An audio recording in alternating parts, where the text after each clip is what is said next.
মধ্যপ্রাচ্যের উত্তপ্ত পরিস্থিতির মধ্যে নতুন করে আলোচনায় এসেছে চীন ইরান ইস্যু। মার্কিন সংবাদ মাধ্যম সিএনএন এর এক প্রতিবেদনে দাবি করা হয়েছে, গোপনে ইরানের দিকে এগোচ্ছে চীনের আকাশ প্রতিরক্ষা ব্যবস্থার সম্ভাব্য চালান। 11 এপ্রিল প্রকাশিত ওই প্রতিবেদনে বলা হয়, আগামী কয়েক সপ্তাহের মধ্যেই ইরানের কাছে এয়ার ডিফেন্স সিস্টেম পাঠানোর প্রস্তুতি নিচ্ছে চায়না।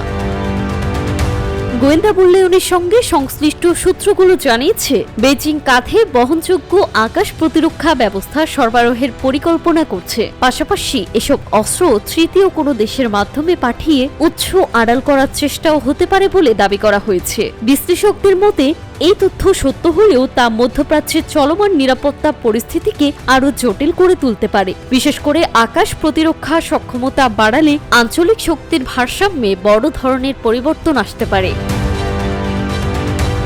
তবে এই অভিযোগ সরাসরি অস্বীকার করেছে চীন। ওয়াশিংটনে অবস্থিত চীনা দূতাবাস এক বিবৃতিতে জানিয়েছে, তারা কখনোই কোনো যুদ্ধরত পক্ষকে অস্ত্র সরবরাহ করেনি এবং এই প্রতিবেদনকে ভিত্তিহীন বলে উল্লেখ করেছে। অন্যদিকে ইউনাইটেড স্টেট এখনও আনুষ্ঠানিকভাবে এ বিষয়ে বিস্তারিত কিছু জানায়নি।